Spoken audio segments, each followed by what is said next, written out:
one of my most memorable sports moments from being a sports journalist, and probably I'll say this because of the time we're in right now,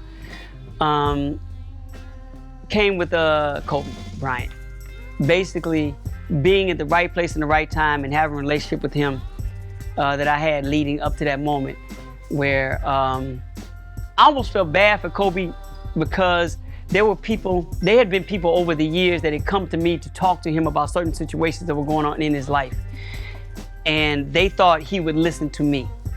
And over the course of the years that I had known Kobe, we had never really spent any time together. Like, we didn't like we kicked it and hung out and did anything like that. You know, we would always be like, all right, we're gonna interview Kobe, so we spend 45 minutes together. You know, we did this and I think over the course of maybe his first 5 or 6 years or whatever in the league, you know, I may have spent a total of 3, maybe 4 hours max with Kobe, either in front of him or on the phone. You know what I'm saying? So that's not a lot of time.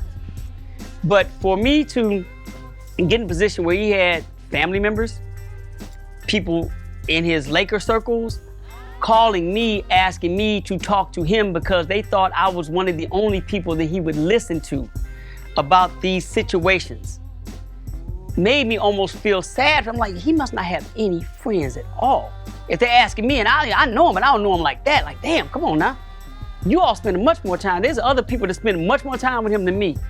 Why am I getting calls to try to talk to him and be a voice of reason in you all's mind to him when I've spent 3 or 4 hours with him over the course of like 6, 7 years? That's not a lot, you know, so I almost felt bad for him. And I say all that to say, to get to this point in the story, is when we were in Philadelphia during the All-Star game and Kobe won the MVP. That was the year after they had played Philadelphia in the finals.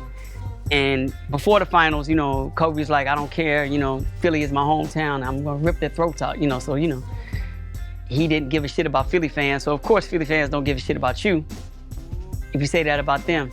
But he thought in the All-Star game, especially he looked at this as his homecoming because he has Philadelphia roots, that he would be accepted because of the nature of the game. It wasn't a competitive game where he's going against the Sixers at hometown. It's just supposed to be all love. And when he got the MVP, it wasn't all love. You know, Philly let him know and they booed him. And he held it together when he was on the court. But once he got off the court, he wasn't able to hold it together much longer. I was probably about max 50 feet maybe from the locker room in that little tunnel area. And I just happened to be there, walking or whatever. And it was only, he was coming through, nobody was there because it was everybody gone in the room because, you know, he had time on the court doing the interviews. And he had the trophy in his hand. He just looked at me, he's like, what the fuck, man? What the fuck is this, man? Why do they hate me so much? And he just broke down and started crying. You know, because that shit hurt, that shit hit him. I'm like, oh shit, you know, what am I supposed to do? You know what I'm saying? And I just wrapped my arms around him. You know, he wrapped one arm around me, he crying. I'm like, look, man, they just don't get it. And I started talking to him about how history works and me being an OG in the game. You know, like, look, man, here's how history works. There are some people in history that are ahead of their time. Trust me. Society sometimes has to catch up to them. You are one of those dudes. They're not ready. They don't get you yet. That's all, they don't get you yet. And I told him, it took a long time for people to get Muhammad Ali. They hated his ass. They had him on magazine, Esquire covers. You know, he was vilified. You know, he was, you know, but look at him now. Look at how he's received. It took society decades to understand what this dude was about. It's gonna take them a long time to get you, man. You just ahead, don't worry, they'll get you. History, trust me. I've been around a long time, Cole. They'll get it. They'll get you. They will understand you. Trust me on this. It's just gonna take time. And I think him hearing that calmed him down for a little bit.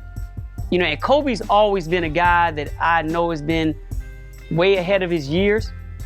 When he was 17, he was thinking like a 25 years old. So when he was 25, he was thinking like a 32. He's always been advanced in the way he sees and thinks about things. So I think that resonated with him because he, at some point, may have been, you know what, you're right. Yeah, you know, that it made sense to him.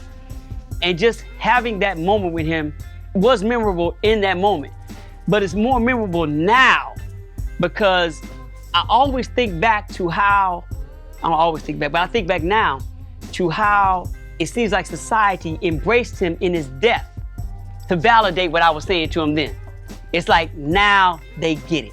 Too bad he wasn't here to see that, but his death is the moment I was trying to tell him back then that, look, trust me, history will play itself out and you won't get booed anymore, man. You just ahead of, the world will get you. The world will get you. And his death provided that moment.